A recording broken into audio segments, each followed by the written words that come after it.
All right, guys, we are live at Framing the World here, and we're going to be having an awesome show today. We're going to be talking with Garrett Soldano. He is the founder of Michiganders Against Excessive Quarantine. And so this is going to be an awesome show. I'm super pumped about this show because I am a Michigander myself. You know, I represent the Michiganders, so I'm really excited that Dustin hooked up this interview today. And so Dustin, you mean Logan? yeah, that's what I meant to say. Sorry, Logan hooked up this interview. And so we have Logan here in the studio. We have Dustin in the studio, and we're going to be talking with Garrett Soldano. And so if you don't know who he is, we're going to show you who he is by playing this clip right here. Let's do it. I have signed an executive order to extend and expand Michigan's stay home, stay safe order. With one announcement, business owners taking a hit from the stay-at-home orders seem to turn from cooperative to combative. They went from patient to really, really upset about this extension. It was something that happened very, very quickly. Frustrations around the order have prompted a so-called planned Operation Gridlock protest in Lansing this week, a Change.org petition seeking a recall of the governor. A Facebook group entitled Michiganders Against Excessive Quarantine has more than 290,000 members. We need to start getting Michiganders back to work. Mattawan resident Garrett Soldano is hoping to make a big change here in the state of Michigan. The solution to this can't outweigh the potential of what's going to happen if we continue to shut our economy down. The suicides, the stress, all these other things that will happen if we continue to extend this out. Soldano took to Facebook on Thursday, creating a group called Michiganders Against Quarantine. He says the response was unbelievable. I was like, hey, I'm going to reach 500 people. I hope there's 500 people that think like me. And then I started to realize, holy cow, like it's thousands. And the numbers keep growing, now renamed Michiganders Against Excessive Quarantine. In just 48 hours, the Facebook group has well over 100,000 members, many posting their stories of how the stay-at-home order is impacting their families. That rips out my heart. That rips out my very soul. Because Michiganders are hurting right now. And people are hurting to provide for their own family. And that's where I have a problem. That's where this virus doesn't have the teeth to support that. And we will make a difference. When you're taking away our basic freedoms, when you're telling us what we can or can't buy, that's where I have a problem. That's where I have decided to stand tall. So, yeah, this is the guy that we're going to be interviewing today. And he's fired up about this issue, and I can't wait to talk to him. I know Logan has some information about him that he's the one that set him up, and so yeah, just let us know. Well, we just saw that people were starting starting the protests. Just this last week, and we saw like kind of blowing up on the news that people were starting to go out and protest what was going on. We've been talking about it for a couple of weeks, but no one has gone out. No one's gone outside their homes to start really like fighting against this. We've been doing this show, and people have been talking about online, and you could tell that there's like a swelling up of angst against this, that people were starting to get sick of it. And so we saw how they were starting to protest, in West Virginia and Kentucky and also in Michigan. They had this big protest. And so we're like, hey man, we got to reach out to these guys. We got to get them on the show. And so we joined the group and reached out to him, and Mr. Soldano was great enough to have some time for us tonight to chat with us, and so we're just excited to have him on the show and to talk to people that are going out. And I think he's really kind of lit the fire, because now you're seeing other groups start to pop up. Just in the last day, you had a group from Arizona that started to pop up that wants to have protests too. So I think they really started something here, getting other people that are kind of sick of this excessive shutdown, and they want it over. They want to get lives back to normal, and so we're excited to have them on the show and talk about it. And so we're going to be having him on in a few minutes here. I know Dustin's probably already got him on the line. But yeah, if you guys want to call in and talk with the show, he's going to be here to chat with us and just kind of have an open, conversation of what's going on up in Michigan and across the country. So if you want to call in show 480-519 4999, or we're going to take questions off the live chat. You can chat with us. So call into the show, 480-519-4999, and we'll have Mr. Garrett Soldano on the line. You can chat with him and see, what things are like, and how, if you have questions of how to start your own movement wherever you are, that you want to start, getting people and organizing people together, and you have questions for Mr. Garrett of how to do that, I'm sure he can help with that. So. All right, and so I know Dustin is getting this set up right now as we speak, and so we're going to be talking to him in a second. But while we're waiting to get everything set up over there, I'm going to play one more clip that really kind of just lets you know or goes into these issues. And we're playing these now in the corner of the screen now, so we don't get copyright strikes, so we can talk about these and play them. But here we go.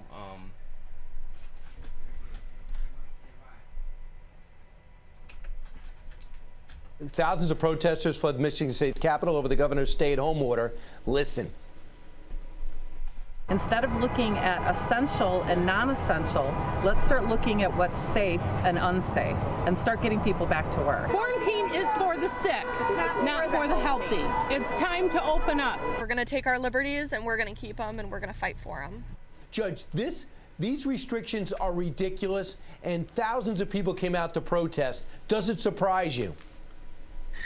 It surprises me that it took them this long to come out, Brian. Good morning. It's always good to be on with you, even if we're so far apart from each other.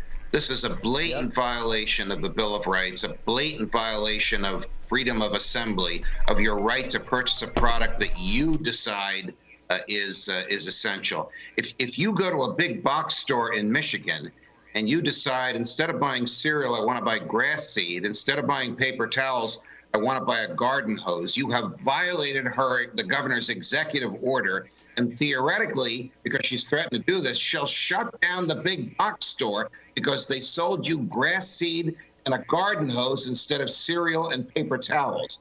These are not decisions for the government to make. These are decisions for individuals to make. And the sooner we take our freedoms back, the less likely the government will be able to continue doing this. And if we don't take our freedoms back, they might not come back.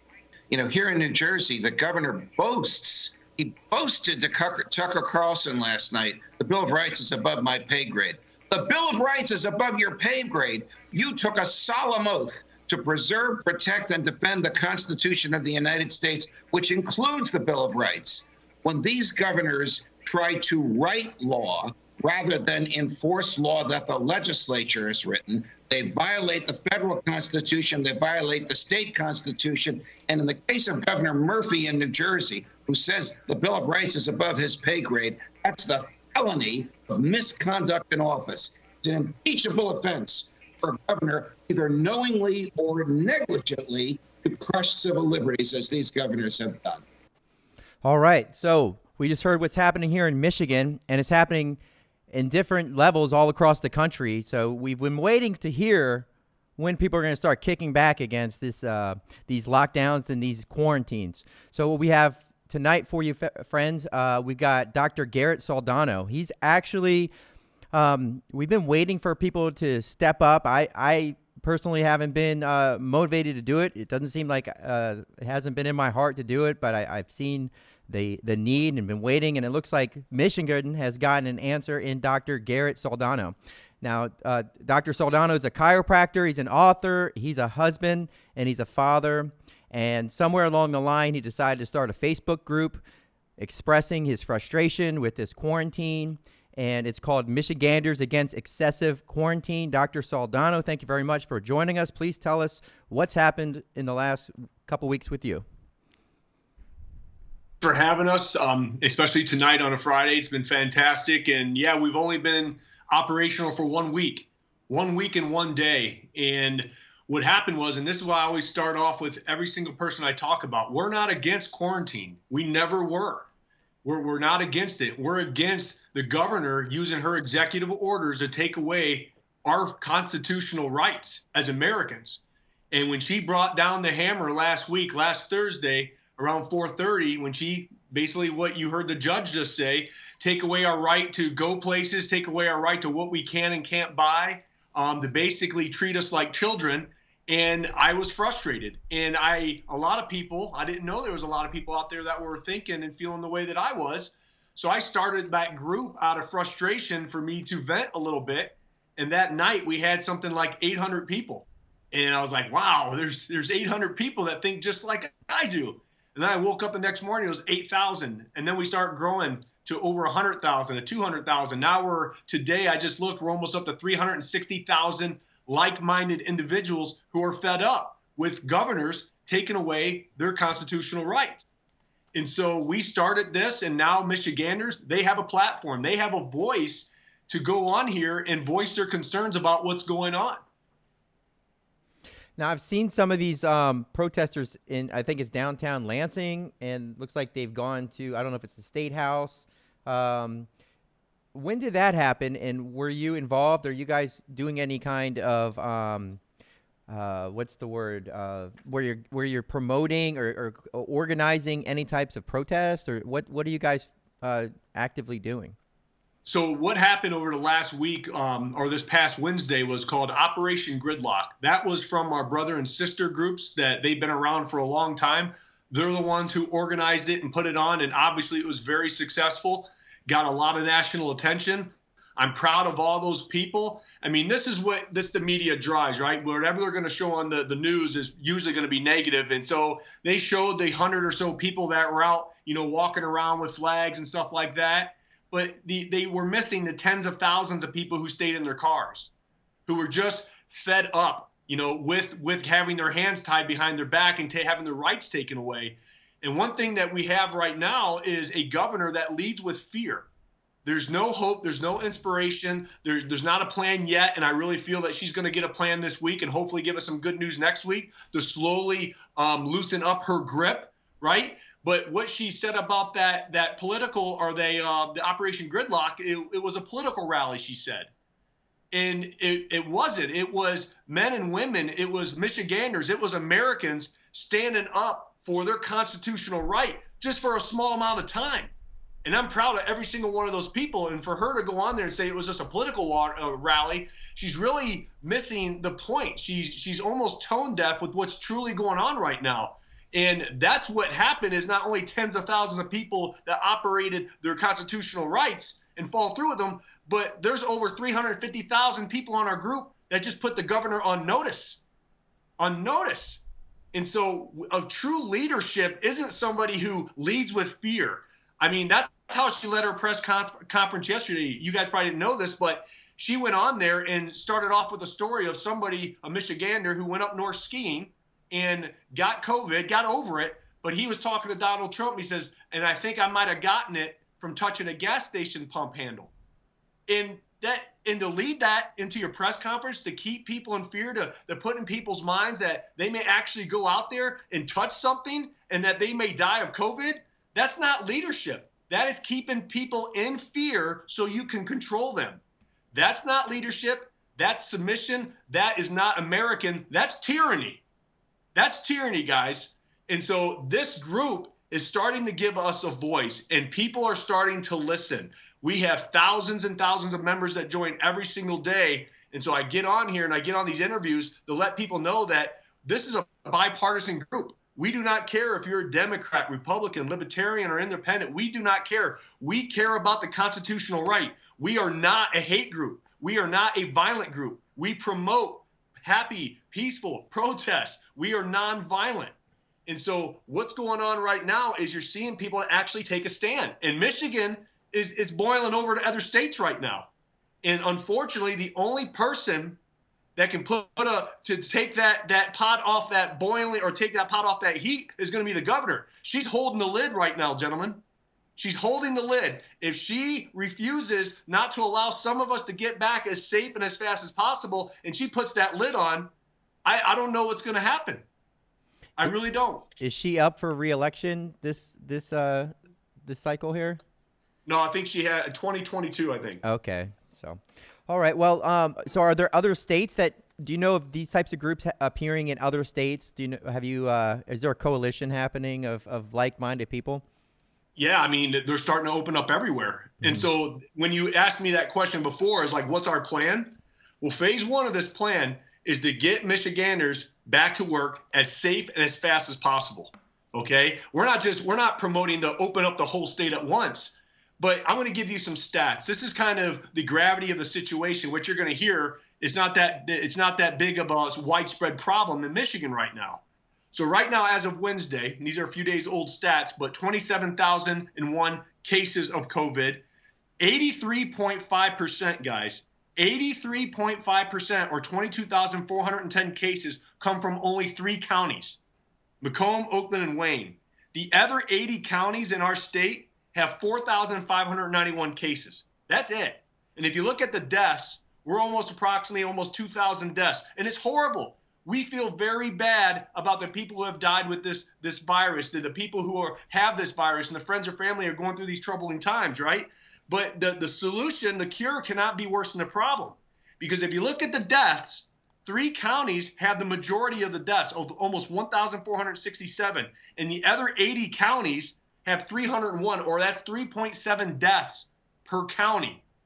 And so what we're advocating right now is to get the governor to start slowly opening things up. And there's a great diagram or a picture of the state of Michigan, and it has all the counties, and they're labeled green, yellow, and red. And obviously the red ones are the ones that have the most cases. It's like the east side of Michigan right now is Detroit.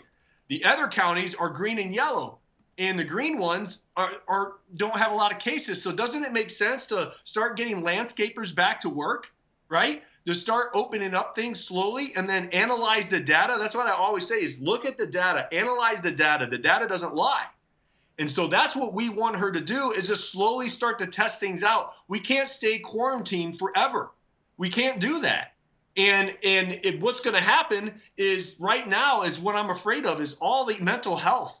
The mental health is very, very scary right now because everybody's stressed out. Everybody's getting depressed. Alcohol sales are through the roof. So people are starting to drug themselves because they're so depressed.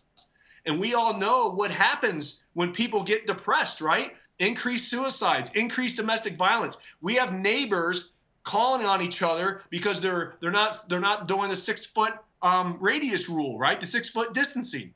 So it's really getting out of hand right now. And so we have men and women who fought for our country in the war. They come back. They have post-traumatic stress disorder. And what do we tell them to do? Go home, stay inside. That is the worst thing for these people to do. They need to have a purpose. They need to have a why. They need to have a governor inspire hope in them. These veterans need to get their hands dirty. They need to work. And so all these mental health problems are now starting to add up. And that's why I keep saying that the cure cannot be worse than the problem. And the problem is if we stay quarantined, I don't know what's going to happen. It's not looking good. Things are starting to get a little edgy. Well, like maybe your critics would say, Dr. Soldano, you got to understand that this kind of has to play out. We need to keep the quarantine going because if we do something prematurely, then there's going to be a greater outbreak. So why can't we just ride it out and just and like I said before, you're exactly right. I'm not against a quarantine now. I'm not. I believe in social distancing. I believe in all those things that the government is telling us to do because this is a scary virus. It does have teeth, especially if you're immunocompromised. I'm against somebody enforcing a executive order to take away our rights. Now, if we would have had a governor that comes on, just like you just said, and say, hey, look, ladies and gentlemen, I am your elected official. You asked me to lead this great state of Michigan. So in order for me to do that effectively, we need to start quarantining. So what I want you to do is start doing this and this and this and put those rules in place. And the majority of the people would have listened. I would have listened. I still listen. However, when you start to tell us what we can and can't buy, when you tell us that we can't go drive somewhere unless we're getting groceries or have an appointment or anything like that, when you start taking away our constitutional rights, that's what I'm against. I'm not against the quarantine. I'm not against social distancing. I'm not against people wearing masks. I want to keep people safe. But however, I also want people to start coming back slowly and intelligently and still have those things take place. But we have to test this thing out one of these days. We can't stay inside forever because COVID, and anybody that tells you that they know what's going on or they know what the future is going to be or this is going to work, they don't know.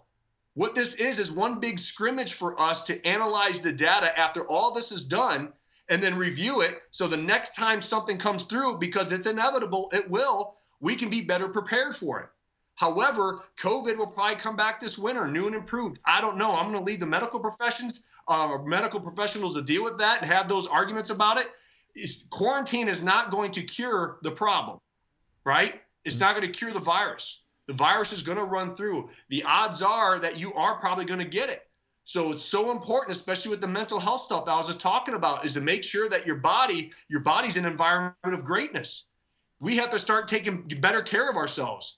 The stats show that Americans, unfortunately, we're not too healthy of a people. We lead the world, I think, in cardiovascular disease and obesity, and these are all huge triggers for that virus to come in and overwhelm that system. And that's why people are dying.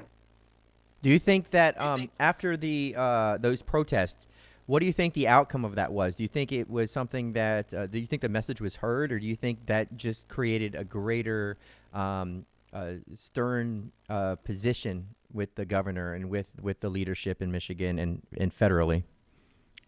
I don't know. I think it woke a lot of people up, but the governor did get on and say, and I disagree with this decision making that she just said, but I think on an interview today that she actually threatened the people who protested and said, well, I may have to extend the quarantine even longer because those people violated the rules. Like, she's acting like our mother, and she's going to smack our hands when we reach into the cookie jar. And that's what I'm talking about, guys. Like, if you look at the video footage, there were tens of thousands of cars. And it wasn't like tens of thousands of people got out and was walking around. It was only 100 or so people, but that's what the media focused on. So I feel that it got the national attention.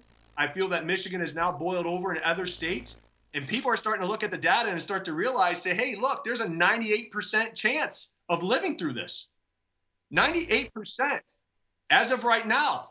It may change, it may go up, may go down, but people are starting to read through that and say, okay, what's going on? Do we have a governor right now with a political agenda, and she's doing what's right for her political career and not what's right for Michiganders?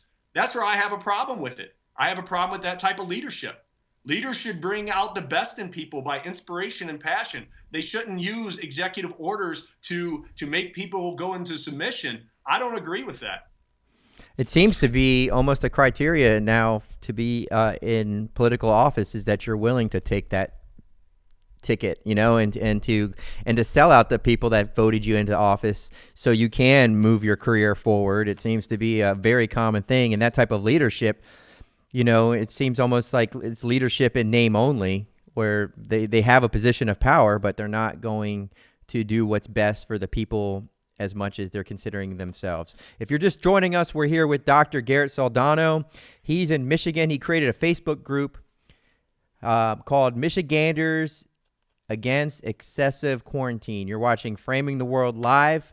Dr. Soldano, you do chiropractic work. Is that your profession? Or are you actively engaged?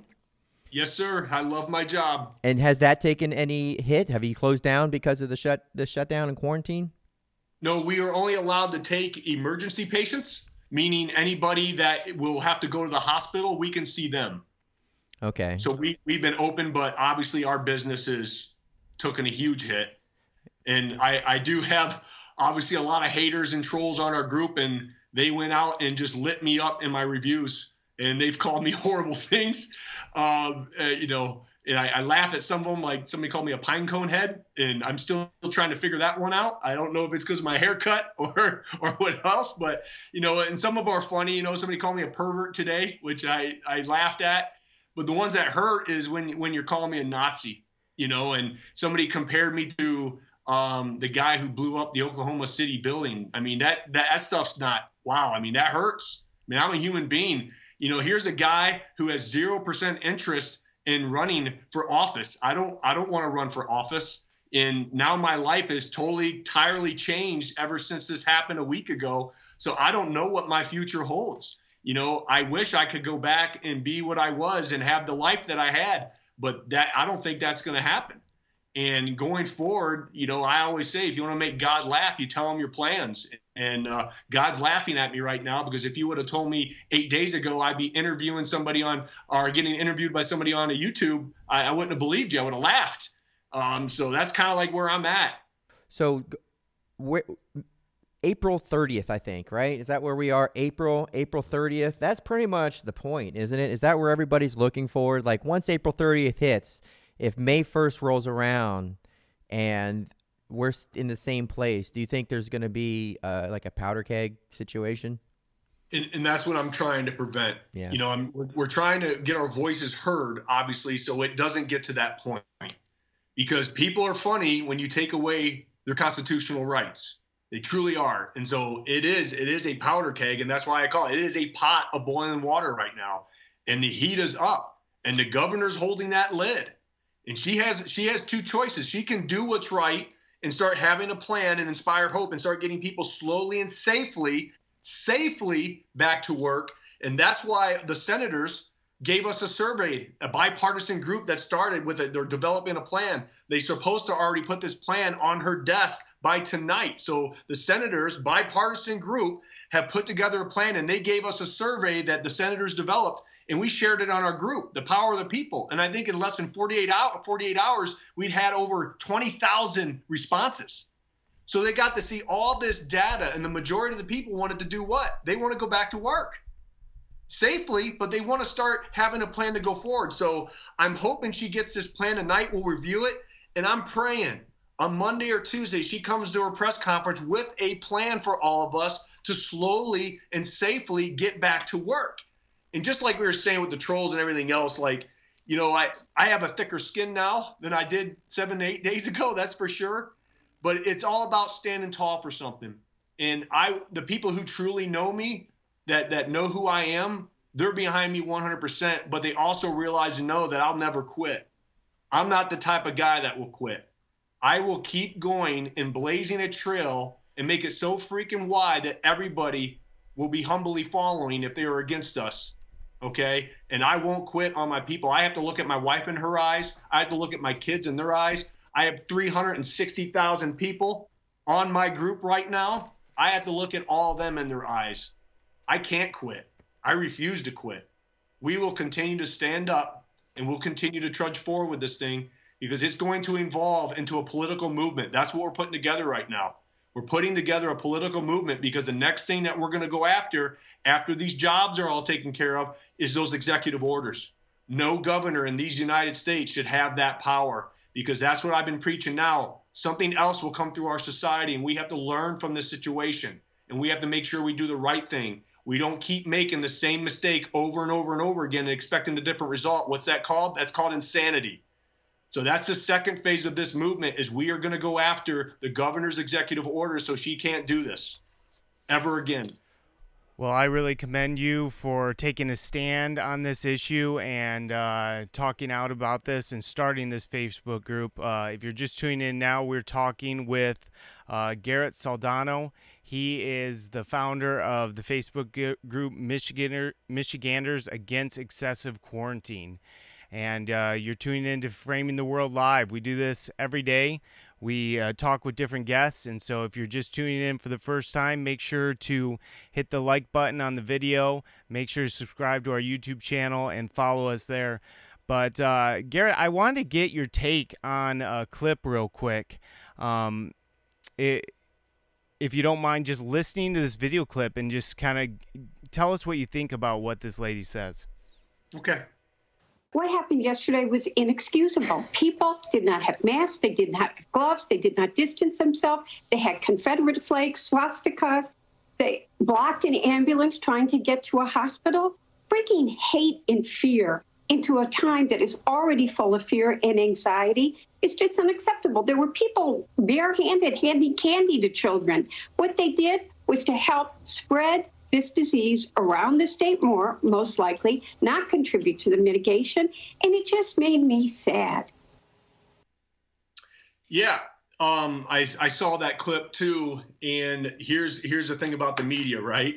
So I did not confirm, or I can't say if it did or did not happen with the candy to the children. I didn't see any of that. But what she just said with the ambulance, that the protesters blocked an ambulance, the Lansing newspaper, that's where the Capitol is, just released an article stating that was not true, that everybody had access to hospitals and ambulance had access. That was all a lie.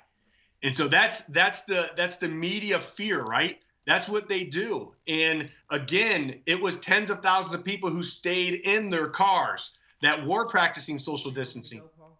And so there was 100 people or so that, hey, they got out and they were exercising their constitutional right.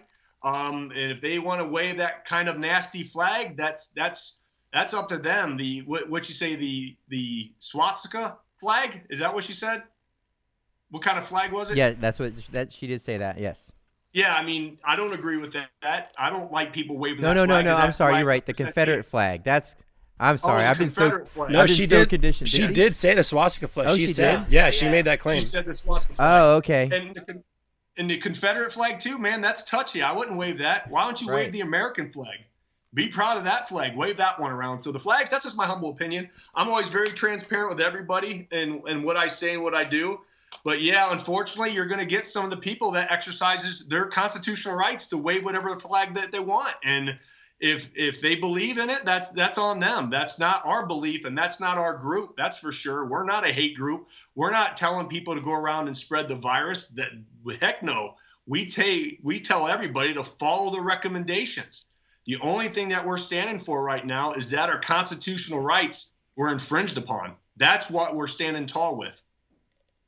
So you kind of hit the nail on the head with, or maybe it's somebody in the chat, but just talking about how they present the picture in the media, and that's one of the things we're up against, because the media wants to kind of push an agenda, and that agenda is kind of being played out through our leaders as well. So it's really important that there is a grassroots connection between people, because they can't even.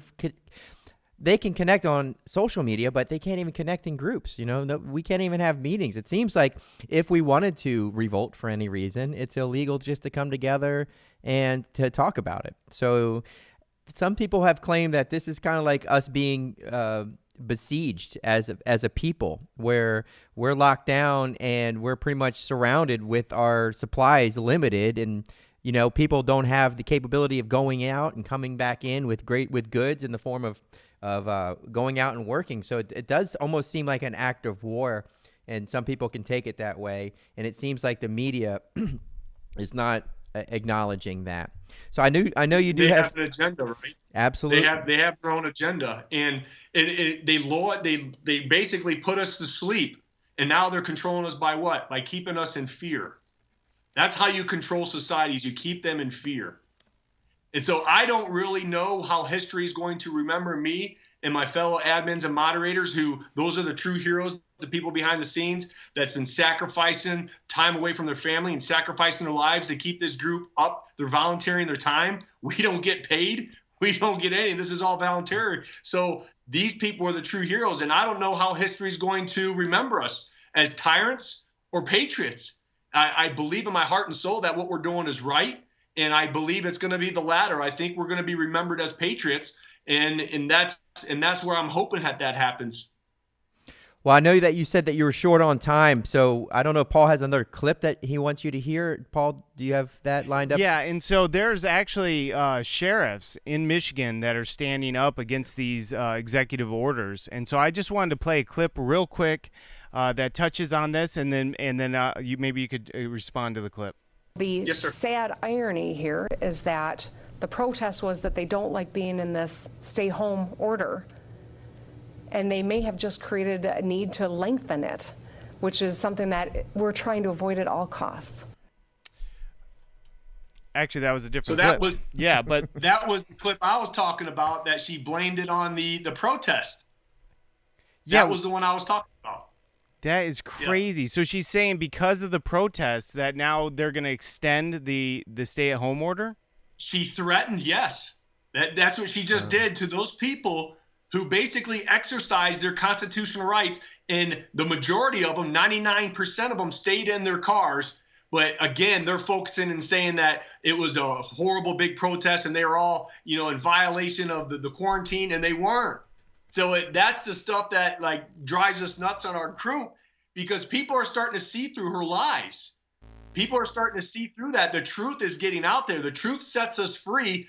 That's why people always tell me, wow, Garrett, you're really good on camera, man. You can really speak and you flow. And I tell them it's because I'm telling the truth. I mean, the one thing about telling the truth is you don't have to remember it. You just come from the heart. You come from your soul, and you speak your mind, and it always comes out better than when you've been coached to say something or you're lying about something. If I tried to lie right now, you guys would know it. You'd see right through me.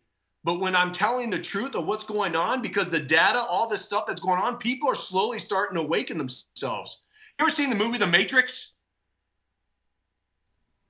You guys ever seen that movie? Yeah, am I muted? Yes, I've seen it. Yeah, so that's what I feel like we're in right now. I'm trying to go around unplugging everybody and say, hey, look, this is reality. It's okay. We're going to get through this.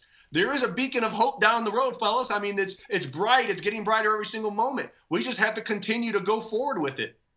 What do you? Paul wanted to talk about the sheriff. So he was going to bring up that a clip, I guess, where they're saying that sheriffs are defying that order. Yeah. So now we have a governor who has now divided the police force, right? So we have a lot of these county sheriffs, and God bless these folks. They're deciding basically to join our cause and say, yeah, we don't agree with the executive rights.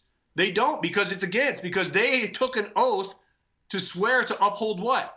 This piece of paper that our founding fathers inked back in 1776, right? Mm-hmm. And so that is what we're fighting for right now, is for that Constitution, and we're defending it. And so now the state police, because they're in a pickle, they have to either follow the executive orders of their boss or uphold their constitutional oath that they took to defend the Constitution. So what do? I mean, she's put our law enforcement in a really bad situation. And one more thing is with the increased domestic violence that's going on right now. Two things are happening there. The poor kids that are witnessing this stuff, the mental health that's going to be on them, and the scars that they're going to have to carry around for the rest of their life. And then that is the most dangerous call for the police officer to go on, is domestic violence.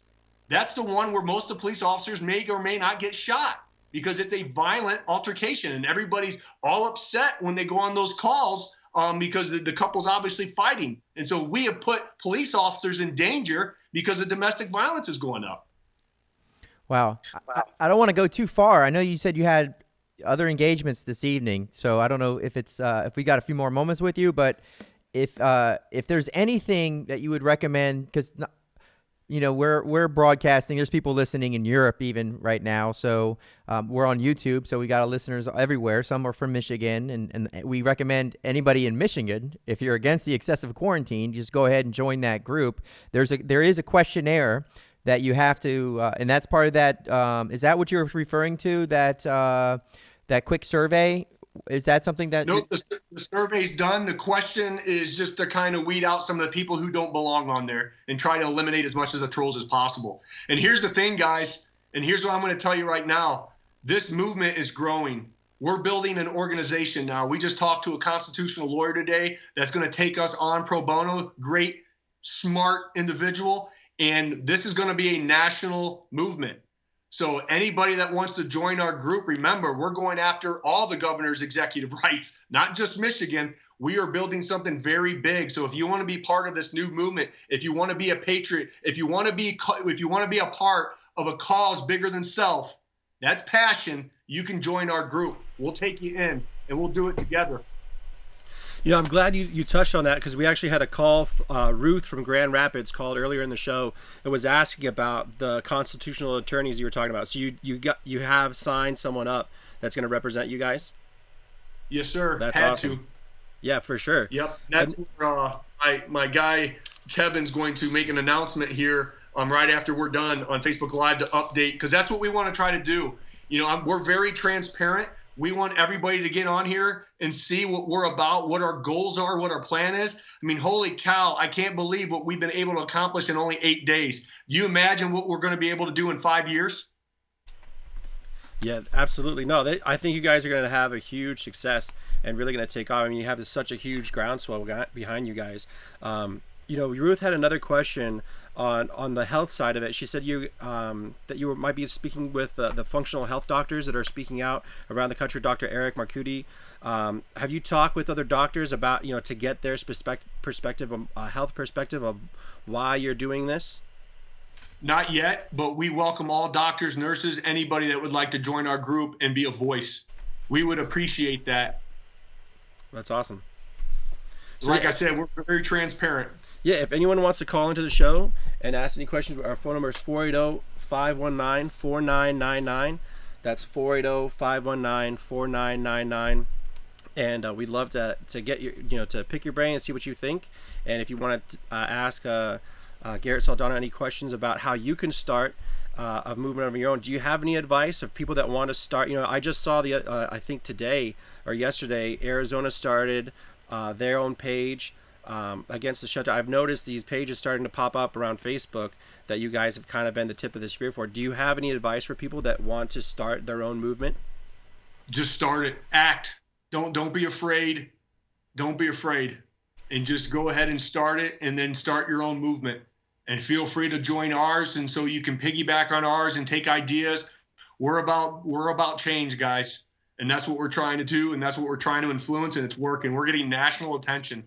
And if you guys ever want me back on the show, just let us know, and then I'll make sure I put away more time, for you guys. Awesome. That's what we want. We were going to ask you if you had time to come back and just give us an update in a few days or in a couple weeks or whatever seems to be the right interval. But what you're doing is important for other people to see, because especially now that you have a constitutional lawyer on board, is because what we need to do is not to get out in the streets and act like a bunch of idiots just waving Confederate flags. And I'm not saying, because there's agent provocateurs that just go in among the people who are doing the right thing. Like you said, there's people in there staying in their cars, not breaching the mandate, but just putting themselves in a position to let it be known that they're fed up. And then you have other people maybe just joining them and acting foolish, like the I don't know if it's like Antifa, breaking windows. They come out as anarchists and they just create all this havoc, and then the media films them and says, look what these people are doing. So it's important that if this is some kind of culture war where we're up against this type of power and these leaders that are not considering the damage they're doing, or if they are considering it, they're taking it and they're not weighing it as a factor. The damage they're doing to people's lives.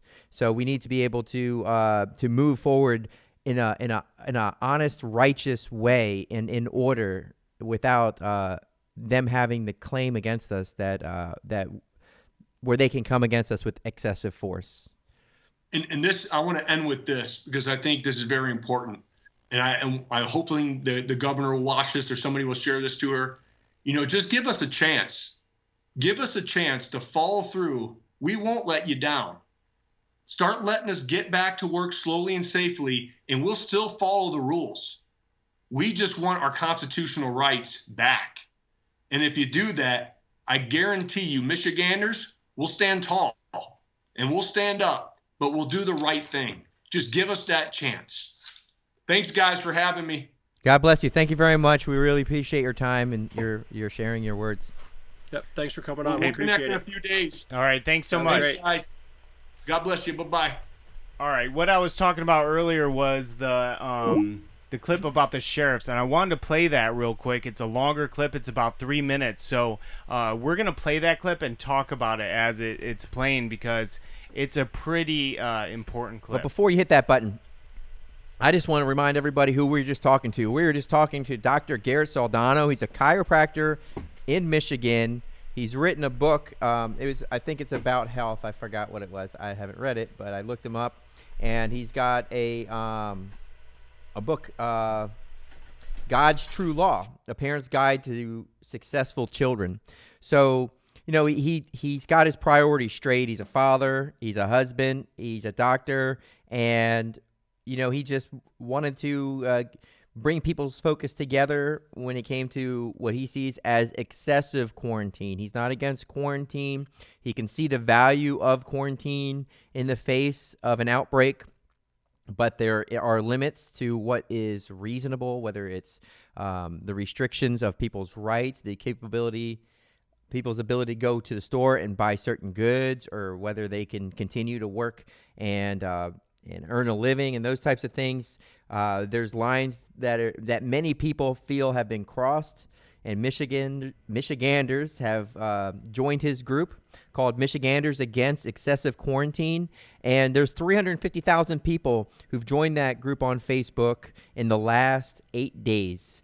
So go ahead and check that out. And, Michiganders are they've been hit hard by this. Paul's a Michigander, and he feels it. He's got that resonance with his homeland.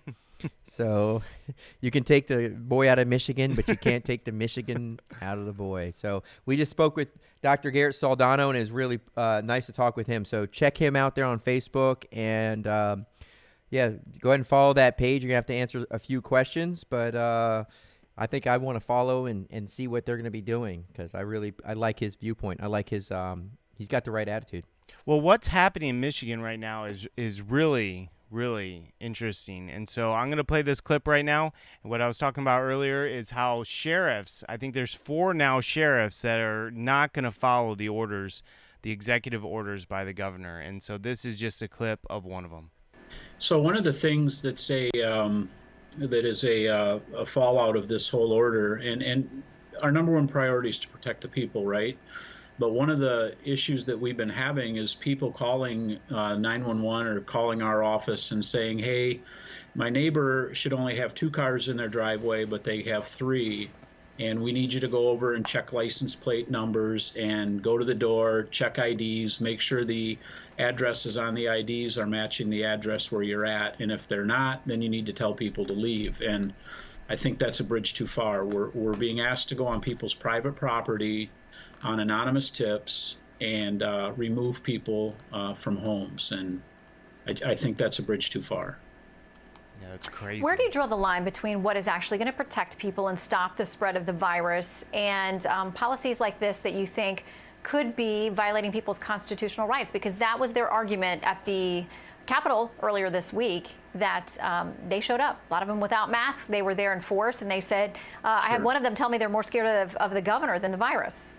The motorboat thing that just really set people over the edge. And In Mason County, Michiganders we have 77 right inland lakes and streams, and people like to fish. Their motorboats. And they can't fish, yet they can their neighbor can break out their ORV and go on trails and ride off-road vehicles, but a person can't go in a 16-foot boat off his dock and fish. And my worry is, Shannon, that officers are going to be put in bad positions, in dangerous positions, by going on people's private property and checking IDs to make sure they belong where they're at. And it's going to end up, I pray it doesn't happen, but there's a probability of a bad encounter between a citizen and a police officer. All right, I want to give you a chance to answer one of your critics. This tweet comes from Snarky Lawyer. It says, remove the sheriffs from their positions. State officers don't have the right to refuse to follow the orders of the chief executive of the state and keep their jobs. The courts decide what is and isn't constitutional, not sheriffs. Your response? Well, I'm elected by the citizens of Mason County, not a particular attorney. I would just say part of our mission statement here at the Sheriff's Office actually says the mission of the Mason County Sheriff's Office is to enforce the laws of the state of Michigan and to protect the innocent from those who would violate those laws by diligent traffic enforcement, thorough criminal investigation, and by humane incarceration of those sentenced by the court. The power and authority of the sheriff to accomplish this mission derives from the United States Constitution and the Constitution of the state of Michigan. It does not come from a city charter, a governor, a judge, or a president. It comes from, quote, we the people, unquote. So I'm elected by the people of Mason County, and they can have a decision as to whether or not they want me to be the sheriff for the next 4 years after this term is up. Dustin, you were talking about that the other day, how that these sheriffs, they're not just the dog of the governor, or some kind of politician, but they are elected leaders. Like, they can't, they have more authority than your typical cop that's rolling around the street. Do you want to touch on that a little more? No, I think he said it. He said it clearly. I mean, it's exactly what I understood it to be. Except for most of these sheriffs, I think they get bought somehow. They're politicians in some way. They're law enforcement officers, but they can be. There could be people with political aspirations who end up in that office. So not every sheriff is going to be for the people, but it seems like that guy in his awesome mustache is actually somebody who cares about the people and understands his position and knows where his power comes from, and is a reasonable man.